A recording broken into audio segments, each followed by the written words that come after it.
Salutations à toi, chers camarades parfumistas, mes chers abonnés, je suis content de vous retrouver. Aujourd'hui, je vais vous parler d'une marque qui est très connue de la sphère des parfumistas les plus aguerris. Je ne vous cache rien, ça fait longtemps que je voulais en parler. Il y en a deux de toutes les façons de ce même créateur, The Nose, ce monsieur, cet artiste fou italien, passionné, qui se lâche, qui se fait toujours plaisir. Et cette fois-ci, je vais vous parler du coup, en tout premier, de Orto Parisi. Vous avez bien compris, on va parler d'une des marques de monsieur Alessandro Gualtieri. Allez, c'est parti.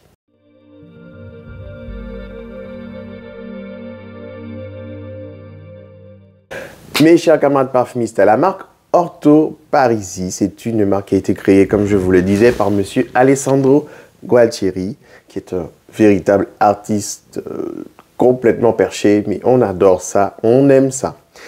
La marque Orto Parisi, c'est une marque qui oscille autour de 3 thèmes. Le premier thème, c'est la fraîcheur, alors que notre idée à nous de la fraîcheur, elle s'articule autour des clichés comme la brise marine, une salle climatisée ou encore de l'herbe mouillée. Monsieur Alessandro Gualtieri voit les choses différemment. Comme une brise marine, une salle climatisée. Lui, il voit les choses sous un angle plus instantané, plus direct et inattendu. Pour lui, la fraîcheur, c'est ce qui va découler de l'instant, ce qui va découler de l'inattendu, du vivant, comme une cueillette fraîche du jardin, une proie qui a été fraîchement abattue, une gifle. Voilà, c'est ça la vision de la fraîcheur pour Alessandro Gualtieri. Je vous avais promis, c'est pas quelqu'un qui pense comme la majorité des gens. Il a vraiment une vision très borderline et différente. Deuxième thème, je dirais que c'est son enfance, sa jeunesse dans une famille de bouchers. Son temps passé à flâner dans le jardin de son grand-père, qui avait pour habitude de récupérer ses propres déjections et urines pour fertiliser leur potager familial.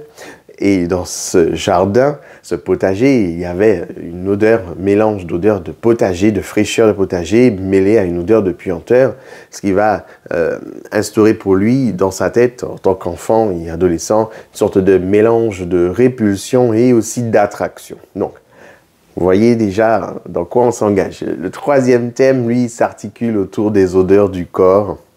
Odeurs qui pour lui font partie intégrante de nous, ce qui est vrai, mais qui sont rejetées par la société, camouflées, désodorisées, voilà, dans cette société moderne. Tu arrêtes, oui. Et cette marque, justement, Orto Parisi, pour lui, c'est à la fois, donc vous l'aurez compris, l'intimité d'Alessandro Gualtieri, les perceptions des odeurs par l'homme moderne et la culture du parfum. Alessandro Gualtieri, surnommé The Nose, c'est vraiment un artiste. C'est un artiste à part entière qui met son art à disposition de sa parfumerie. La marque Orto Parisi, elle porte en partie le nom de son grand-père, monsieur Vincenzo Parisi, et le mot orto qui veut dire jardin. Voilà. Alors pour lui, le corps humain, c'est une plante dont les fleurs, elles exudent des odeurs, les odeurs corporelles que chaque partie odorante de notre corps émette, la véracité de notre âme. Donc, les parfums Orto Parisi viennent en format 50 ml, en extrait de parfum. Voilà, donc assez puissant quand même. Alessandro Gualtieri est aussi impliqué dans la création des parfums, tout autant que le processus créatif des flacons. Il va sélectionner lui-même les bois, les pierres, les cornes, le carton utilisé pour les étuis, les dessins, l'ensemble des éléments qui parachèvent la signification du concept. Le packaging et les bouchons des flacons font partie d'un tout sans fin. Le logo sur la boîte, il est inspiré par une créature vivante primitive, comme l'amibe ou le champignon. Et tout ça, ça évoque le tout début de la vie. Les flacons, ils sont inspirés des flasques. Ils sont petits, mais pas trop. Ils sont pratiques et facilement identifiables. Les bouchons sont en métal lourd, solide, avec en leur sommet une matière qui sera naturelle, différente d'un parfum à un autre, et qui va correspondre du coup à un thème. Je vais commencer par les parfums les moins lourds, c'est-à-dire comme ça mon nez va pas être saturé trop vite, jusqu'au plus puissant.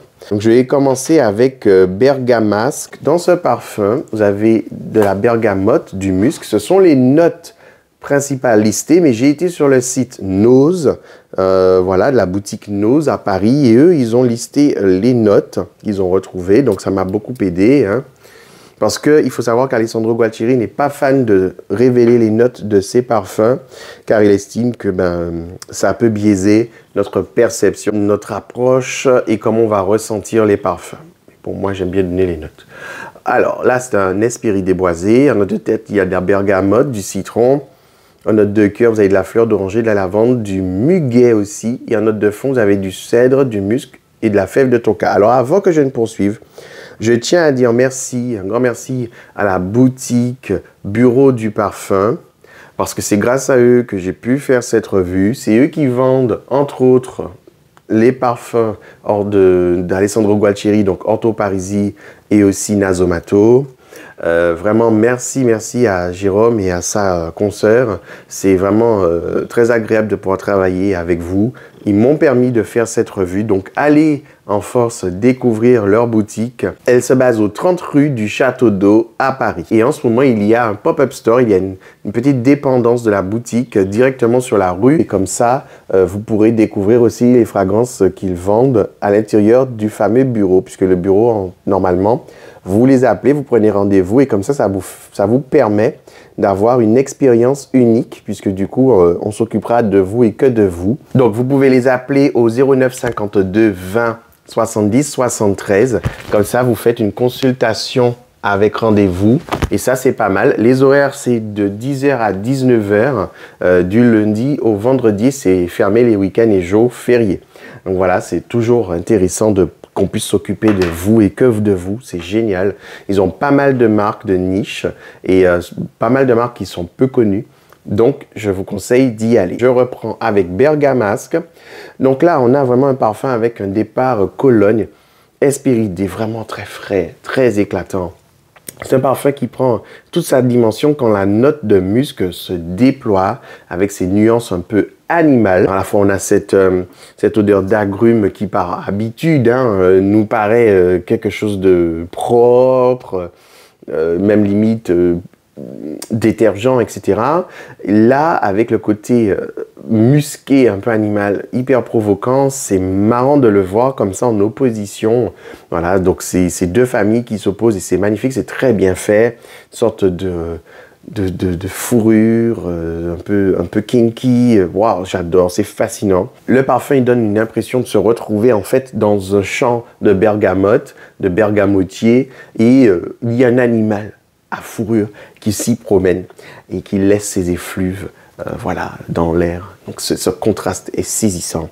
Après, ce côté sauvage, un peu animal, va se dissiper, hein, il ne va pas rester éternellement. Et donc, on va quand même garder plus l'empreinte olfactive des agrumes, du parfum Hespéridé typique. Donc voilà, ce n'est pas une note animale qui sera forte, ne vous inquiétez pas. Mais je pense que vraiment, quand on est passionné de parfums de niche, on s'y retrouve vachement, quoi. Un parfum efficace, un parfum qui performe. Pour ceux qui cherchent un parfum Hespéridé qui tient bien, qui envoie, vous serez servi. C'est rare qu'un parfum Hespéridé puisse donner ces performances-là. Donc, je l'avais déjà mentionné dans une autre vidéo. En tout cas, vous serez servi. Alors, Hespéridé veut dire qu'il y a des agrumes dedans, il y a des notes d'agrumes. Voilà. Donc, voilà, ça tient super bien. Le bouchon, il est en métal, or, antique, incrusté de cornes claires d'Éthiopie et de Somalie. Donc voilà, on est dans l'exotisme, c'est très beau et ça match. Ensuite, je vais passer à Megamare. Je pense qu'on peut le prononcer comme ça, Megamare. Donc, dedans, on va avoir un parfum boisé Hespéridé. Vous avez en note de tête de la bergamote, du citron, en note de cœur de l'algue, de la calonne, aïe aïe aïe, de l'Edjon et en note de fond de l'ambrox, du cèdre et du musc. Donc vraiment, on a une senteur marine hein, avec les embruns, les algues, les mousses, les notes Hespéridé qui, du départ, hein, quand on vient de sprayer le parfum, elles rayonnent. Franchement, c'est bien en place, mais c'est pas excessif, c'est pas quelque chose de très Hespéridé quand même. Attention, c'est pas ce que je voulais dire. On a bien d'autres facettes. Hein. C'est un bel assemblage, mais il y a quand même un petit mais. Vous savez que moi, j'aime pas la calonne et pour le coup, la calonne est bien présente Elle s'en cache pas. Donc, moi, je pourrais pas porter ce parfum à cause de la calonne. Mais j'ai trouvé quelque chose quand même de très intéressant. C'est que c'est hyper marin, hyper dans le vif du sujet. Après, c'est pas quelque chose d'inédit. C'est pas comme si j'avais jamais senti une fragrance qui me rappelle autant les embruns marins, etc. J'aime beaucoup le thème. J'ai 2 parfums dans cet esprit, dont un de chez Parfum d'Empire. Donc j'aime beaucoup les fragrances marines. Mais j'ai un gros souci avec la calonne. Ça reste un très beau parfum. Hein. Donc ceux qui n'ont pas de souci avec la calonne, vous allez être servis. C'est vraiment un parfum, donc comme je vous dis, qui évoque la mer. C'est iodé, c'est salé. Donc même si c'est un thème récurrent, voilà, je trouve que quand même, il a une belle présence, ce parfum. Le parfum, au bout d'une demi-heure, il va devenir musqué. Il va avoir un beau musc qui va vraiment s'emparer de la fragrance de l'ensemble. C'est vraiment un parfum très frais, hespéridé, mais pas trop, mais c'est très marin. La qualité est vraiment là. Je vais même vous dire, pour ceux qui aiment les parfums de ce même thème-là chez Louis Vuitton, j'ai vraiment l'impression qu'il aurait pu être un Louis Vuitton très facilement, vraiment. Ça aurait été le jus sorti sous Louis Vuitton, tout le monde l'aurait acheté, c'est vraiment une belle création. Le bouchon de ce parfum, il est en métal argenté dépoli. Il est érodé par la corrosion verdâtre que produit l'eau de mer sur ce genre de métaux. Il est incrusté par un coquillage d'Haïti sur le sommet. Alors, Viride, vous allez avoir un parfum boisé aromatique. Et, oh là là, my God, j'ai même envie de dire un peu chypré, quoi. Donc là, on a en note de tête de l'absinthe, de l'armoise, de la lavande. En note de cœur, vous avez du jasmin. En note de fond, vous avez du cèdre, du sapin baumier, qu'on dit fir balsam, des baies de genièvre, du musc, du sapin et du tabac. Ce parfum, c'est une explosion d'aromates, mais sous la coupole des pinèdes. Faut pas oublier ça, vraiment, c'est ça le concept. Aromates dans une forêt de pinèdes. Donc moi, je trouve que c'est très masculin. Franchement, c'est vraiment masculin, quoi. Je trouve que le parfum, il a un fond, il a une texture qui me rappelle la mousse de chêne. C'est un parfum très conifère, voilà, aromatique, frais, un peu menté, pas trop, sec aussi. Il y a un côté qui fait les forêts, mais à une époque un peu médiévale, où c'est un peu comme si on s'aventurait dans un lieu risqué, périlleux, hostile. Hein, voilà. Mais on va y trouver des plantes aromatiques à foison pour se soigner, Enfin, vous voyez quoi le délire? Moi, j'adore les trucs chelous comme ça. Oh, j'adore. Je suis fan de ce parfum. Je le veux. Je le veux. Les notes de sapin sont pas trop clichés. Sapin pour parfumer les bagnoles, c'est pas cette odeur-là quand même. Hein. On va pas exagérer. C'est pas ça. Ça fait pas non plus détergent pour les surfaces non plus à l'odeur de sapin. Non. Vous inquiétez pas. Vous n'allez pas sentir le détergent pour le sol. C'est vraiment coniféreux, mais bien fait. Waouh! Et puis cette lavande aussi. Oh mon Dieu. Une lavande. Mais une lavande, pas les fleurs. Je parle des feuilles, des tiges de lavande, des feuilles de lavande. Quand vous froissez des feuilles de lavande comme ça dans votre main, c'est... Oh, c'est encore plus puissant que les fleurs elles-mêmes. Mon Dieu. Et puis ça donne vraiment un côté proche du romarin. Moi, qu'est-ce que j'aime ça? J'adore le romarin. Moi, je suis un dingue de romarin. Donc vraiment, c'est fascinant. C'est une odeur de terre, de trésor végétal, mais terreux. On a une mousse qui rappelle le côté champignon, qui va tapisser les feuilles mortes, les bois morts. Oh mon Dieu. Oh, j'adore. Ça, c'est vraiment mon délire, ça. C'est un côté chic rétro, vraiment c'est un côté rétro masculin. Donc voilà, moi j'adore. C'est un parfum qui sera assez, enfin sur ma peau, il n'a pas beaucoup tenu. Au bout de 2 heures, c'était fini. Mais sur les vêtements, il tient super bien. Donc voilà, je pense que vous pouvez alterner comme ça. Le fond du parfum me fait penser un peu du patchouli aussi. Bon, après, comme je vous ai dit, Alessandro Gualtieri ne donne pas toutes les notes. Avec un fond aux courbes musquées prononcées, mais pas un musc propre ni un musc sale pour autant, mais un musc, je dirais, assez vivant. Donc le bouchon de ce parfum, il va être métal doré, dépoli, orné d'un bois de gaillac d'Équateur. Ensuite, je vais vous parler de Brutus. Brutus, qui a été une surprise, car même si son nom, on a l'impression, évoque quelque chose de brutal, pour le coup, pas du tout. Donc, c'était vraiment très surprenant. Je ne m'attendais pas à ça. C'est vraiment un jeu de piste, quoi. Il joue avec nous, Monsieur Alessandro Gualtieri, et sur nos attentes et nos idées préconçues. Hein? Donc là, on a un parfum fougère ambré avec en note de tête de la bergamote, de la mandarine. En note de cœur, vous avez du géranium, de la lavande, de la rose. Et en note de fond, vous avez de l'ambre, du cèdre, du cistelabdanum, de la mousse de chêne aussi, du musc, du patchouli. Je dirais que Brutus, c'est un trompe-l'œil hein, par rapport à son nom. Il n'est pas brutal, c'est un parfum plus formel, un fougère chypré. Hein, rétro quand même, avec cette facette ambrée très affirmée. Il y a une belle présence de lavande aussi fraîche, diffuse, qui surprend, titille les narines.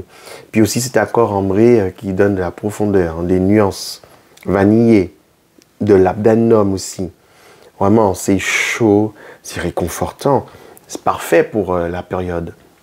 C'est de ça qu'on a besoin. Hein. Je trouve qu'avec la lavande en plus, ça fait masculin. Donc c'est un ambré chypré. Voilà, un ambré fougère, donc masculin, oui. Hein, pour moi, c'est le cas. Ce parfum, il me fait penser à une figure masculine enfin, comment vous dire, une figure masculine pour tout le monde, va évoquer du respect, de la confiance, une admiration, voilà, une sorte de figure paternelle, mais qui a bien fait le job et en qui on se réfère. C'est un parfum qui est touchant. C'est un parfum touchant, un parfum qui est accessible pour les néophytes, vraiment. Voilà, moi je le recommande, mais comme je vous dis, le nom il est trompeur. Je vais vous parler de Seminalis. Je vais vous parler des Seminalis, c'est obligé. Alors Seminalis, c'est un parfum oriental boisé, hein, avec en note de tête de la lactone, donc une odeur de lait, hein, lacté, lactone. Note de cœur, vous avez de la framboise, du muguet, de l'œillet. En note de fond, vous avez du cèdre, du cuir, du patchouli, du santal, du sucre et de la vanille. Pour moi, c'est un ancêtre de Bianco Latte. Ce parfum est sorti en 2016. Et c'est même aussi un ancêtre de Blanche Bête. Donc, comme je vous dis, Seminalis est sorti en 2016. Bianco Latte, il est assez récent ce parfum. Hein. Bianco Latte est sorti en 2023. Donc, c'est vraiment un parfum pour les aficionados des choses gourmandes. Moi, je l'adore. Cette odeur lactée vanillée, c'est vraiment un délice, un régal. Mais à la différence avec Bianco Latte, pourquoi je ne supporte pas Bianco Latte, il est trop rentre dedans, il est sirupeux, il est collant. Ça pourrait m'écœurer, je le sais, je me connais par cœur. Je ne pourrais pas supporter un parfum comme Bianco Latte H24, j'aurais des hauts le cœur. Ça va me saouler. Alors que celui-là, il est bien dosé, il n'est pas trop rentre dedans. Il est bien dosé en fait, il est bien dosé. Pareil pour ce qui était de Blanche Bête. Blanche Bête, même si tout le monde adore, moi j'ai un souci, il tourne sur ma peau. Il ne reste pas comme il est censé être, il tourne. Donc c'est pour ça que même si je trouve Blanche Bête très jolie, je ne pourrais jamais me tourner vers ce parfum, il ne me va pas du tout. Voilà, donc c'est pour ça que vraiment Seminalis, il coche toutes les cases pour moi. Seminalis, franchement, il a un côté lacté, poudré, floral. C'est pas une sucraille, il donne pas la nausée. Il est enveloppant, gourmand, rassurant. J'ai même trouvé une petite touche céréalière dans ce parfum. Ça reste discret quand même, hein, cette petite touche céréalière. Mais vraiment, c'est mon style de fragrance. Et cette petite touche de céréales, elle apparaissait sur ma peau plus que sur les mouillettes. sur les touches. Voilà. Je trouve que les notes olfactives correspondent pas vraiment au parfum, excepté la lactone. J'ai pas du tout trouvé de la framboise, de l'œillet, du muguet. Non. Cèdre, cuir, patchouli, non. Vanille, oui. Sucre, oui. Peut-être du santal. Mais pour le reste, non. Bon, pour ce qui est du bouchon, parce que je vous dis à chaque fois, les bouchons, ils sont différents d'un parfum à un autre. Enfin, d'une référence à un autre. Voilà. Le bouchon, là, il est en métal argenté dépoli, incrusté de bakélite translucide. Voilà, ce qui est censé évoquer les sécrétions corporelles libérées pour produire une nouvelle vie. C'est comme ça que c'est dit, ça. Alors, je vais vous parler... Alors, Teroni. Teroni, on a un oriental boisé. Vous avez direct des notes de cœur, c'est de la framboise. En note de fond, vous avez de l'ambre, du benjoin, du bois de gaillac, du bouleau, du bois de bouleau, du cèdre, de la mousse, du musc, du patchouli, de la fève de tonka, de la vanille et du vétiver. Donc, j'adore ce parfum. Je l'adore. Il est sombre, très sombre, fruité, acide. Il appartient clairement aux familles boisées, orientales, avec une facette fruitée, mais je vois un fil conducteur avec deux autres parfums dont je vais vous parler juste après, Stercus et Boccanera. Ils ont tous les trois un fil conducteur, vraiment, ils se ressemblent et en même temps, ils ont des éléments différents qui fait qu'on arrive à les différencier. Mais vraiment, c'est la même famille, Boccanera, Stercus et Teroni. On a le côté boisé profond, un peu excessif des deux autres, mais ça ne dépasse pas les bords. Le rendu est bien plus portable, bien plus accessible, et pourtant il est déjà bien puissant et prononcé. C'est un parfum sombre, boisé, embré avec des nuances résineuses, chaudes en fond, mais vraiment, je vous le dis, il a l'ADN similaire aux deux autres. On a quand même ce côté bien dark signature.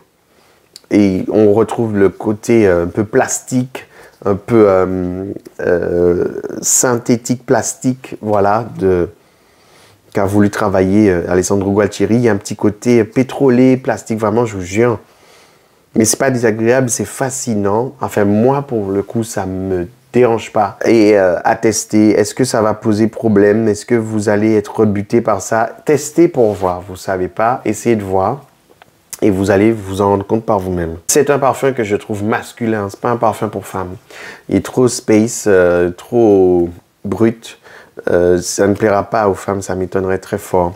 Là, pour le coup, c'est un parfum pour l'hiver, clairement très puissant, très boisé, chaud, un peu brûlé, un peu plastique, un peu... C'est pas pour n'importe quelle saison. Et c'est un parfum que je vois porter de nuit pour pouvoir percuter, pour briller de mille feux. Alors, Boccanera étant parmi les trois le plus puissant, je vais du coup vous parler de Stercus avant Boccanera. Donc là, Stercus, vous avez un parfum dit boisé poudré, avec un note de tête des aldéhydes, de la menthe, de l'anis, un note de cœur de la rose, un note de fond du cèdre, du cuir, de l'héliotrope, du musc, du oud et de la vanille. Alors, du coup, je me dis que j'aurais peut-être dû parler de Stercus avant Teroni parce que je trouve que Stercus est moins violent.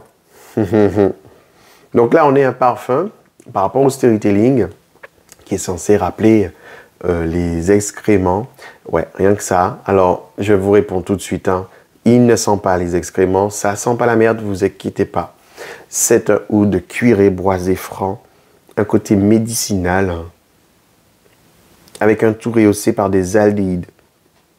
Donc ça va accentuer, aggraver le trait sombre, insolent, ce côté fusant. Alors vous voyez les odeurs fécales ont quelque chose de fusant, quelque chose de percutant, chaud, ça envahit.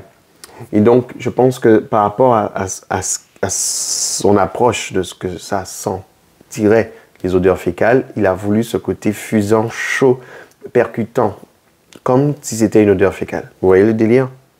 Et ça sent pas, voilà. Donc on a un peu cette insolence des odeurs fécales, anales, ce côté qui claque, qui frappe à la gueule, qui vous envahit, waouh.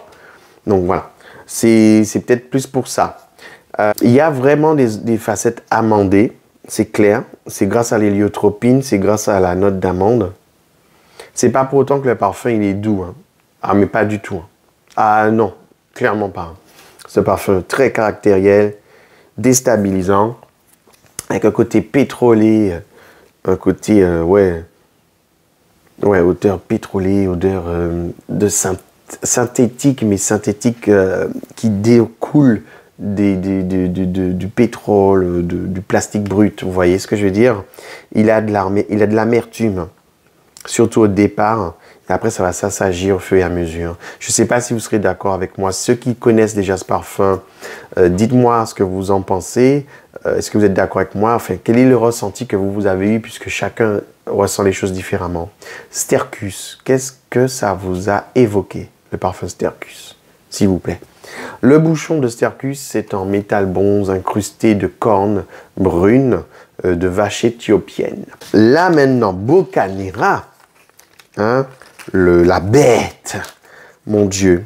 Alors celui-ci, je vous le dis direct, c'est pas ma cam, c'est pas pour moi. Il est très très bizarre ce parfum, mais j'apprécie qu'on soit dans des créations de niche osées, qui diffèrent, qui sont strange. Moi, j'aime ça. Oh. Oh. Ouf. Bocanera. Oriental ambré. Donc là, on a de tête de la noix de coco, du gingembre, du piment, du poivre noir.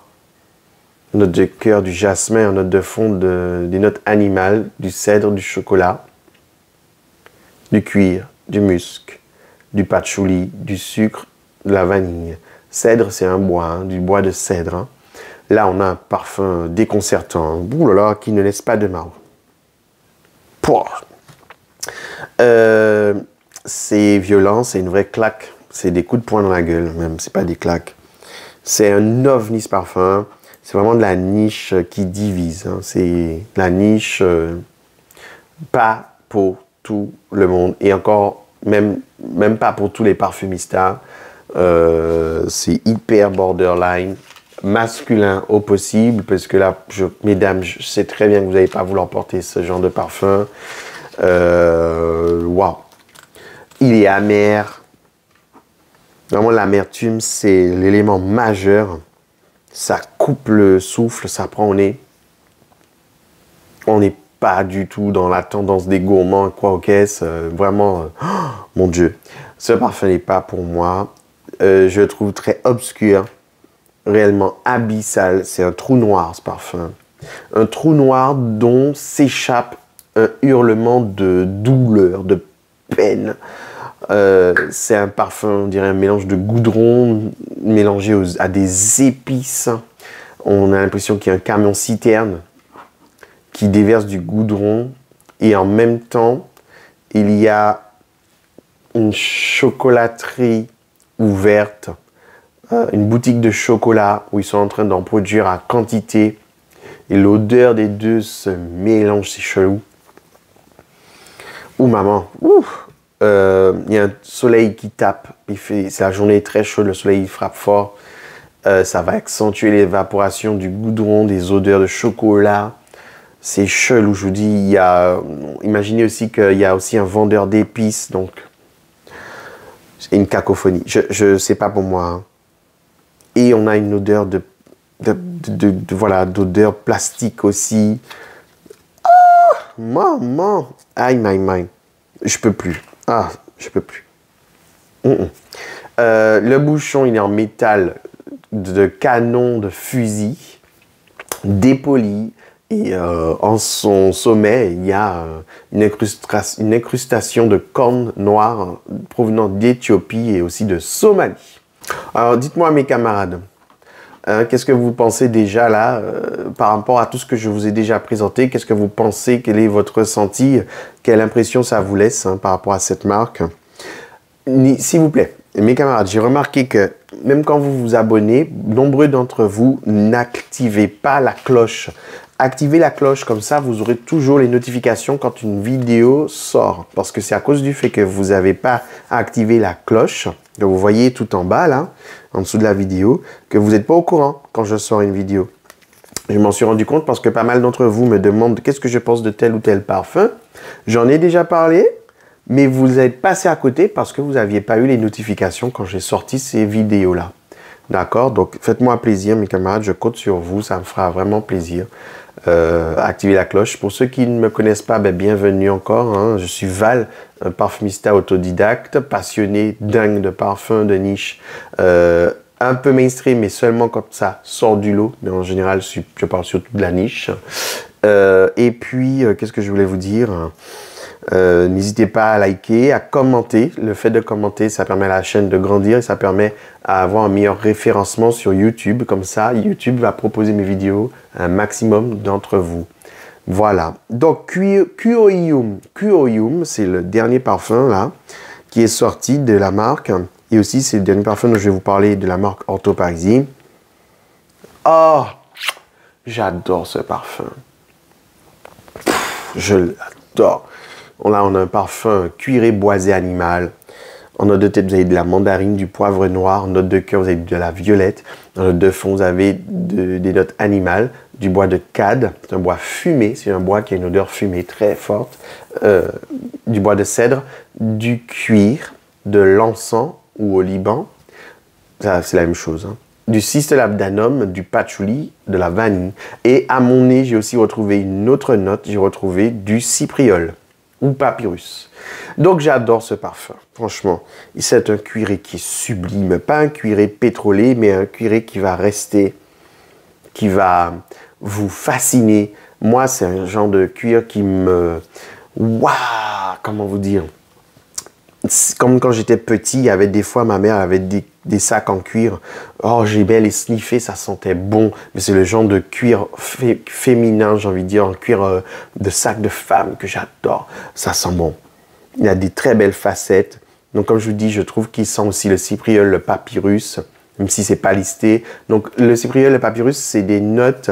je sais pas comment dire ça, c'est des notes qu'on aime bien utiliser pour reproduire l'odeur du oud, mais sans le côté animal et sale du oud. C'est assez végétal, ça ressemble aussi au maracuja. C'est une sorte de mix entre l'odeur du maracuja, du oud, d'un végétal, d'une fleur exotique. Voilà, ça me donne cet effet-là. Maracuja, fleur exotique, oudée. Voilà, c'est ça que ça sent, le cypriol et aussi le papyrus. Il a un cœur animal, ce parfum. Non, il a une note animale. C'est un petit côté coquin, cochon, ouais. Sexuel aussi, donc kinky. Il y a un petit côté fumé aussi, mais pas trop. Franchement, on n'est pas dans le surdosage. Donc, il n'y a pas une note qui sort du lot et qui peut effacer le reste. Donc, tout est en harmonie, tout est bien dosé. Et c'est vraiment agréable à porter. Je l'ai testé sur peau, je l'ai porté, franchement. Enfin, j'ai tout fait, tous les autres, sauf... non, tout. Même Bocanera, j'ai retesté parce que quand j'avais découvert Bocanera, c'était il y a des années et je voulais voir si mon avis avait changé, mais je le déteste toujours autant ce parfum. Mais vraiment, je suis bluffé pour ce parfum. Q-O-I-Yum. Je suis clairement face à un des plus beaux parfums cuirés avec une qualité noble, riche. C'est un parfum qui est fumé grâce au bois de cad. Mais le parfum est d'une classe. Donc forcément, c'est un parfum pour l'automne et surtout l'hiver. C'est un parfum qui va vous chauffer, qui va vous porter, qui va vous mettre beau gosse, classe. Moi, je trouve que c'est aussi un parfum masculin. Je vois très peu une femme porter ça. Mais les gars, vraiment pour vous, je trouve que ça va être d'une grande classe olympique. Après, il faut que vous aimiez les notes animales, il faut que vous aimiez les notes cuirées, il faut que vous aimiez cette odeur de cypriol, papyrus. Si vous n'aimez pas ces trois notes-là, vous n'allez pas aimer ce parfum. Donc, il faut être honnête avec vous. De toute façon, si vous regardez ma chaîne, c'est parce que vous aimez mon honnêteté. Donc, vraiment, on a les belles facettes animales qui se déploient. Comment vous dire? Ce parfum, est-ce que vous voyez le parfum Promise de Frédéric Malle? Bon, est-ce que vous voyez le parfum Soleil de Jeddah de Stefano Berluca? Est-ce que vous voyez le parfum Noir Kogan de Armani Privé?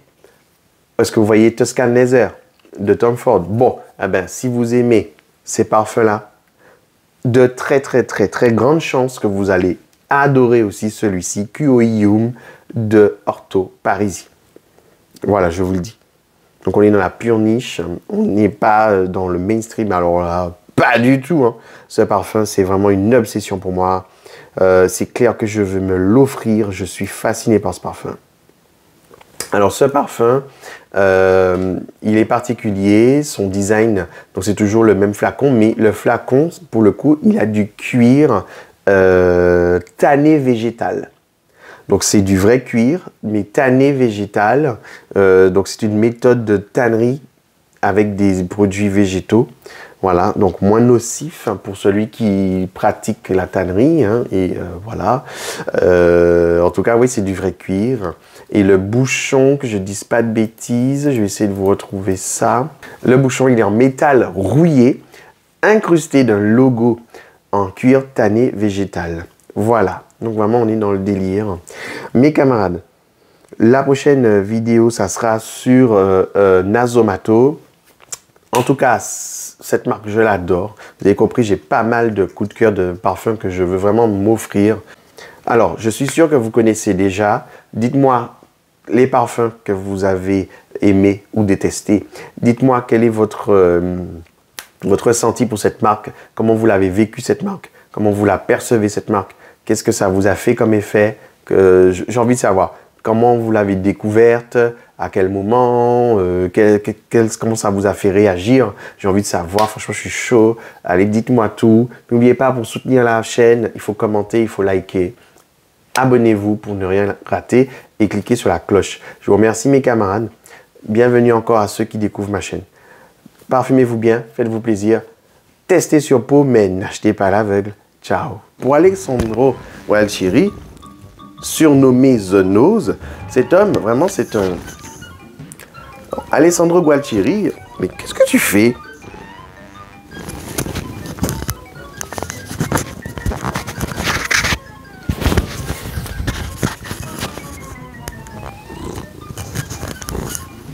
Arrête.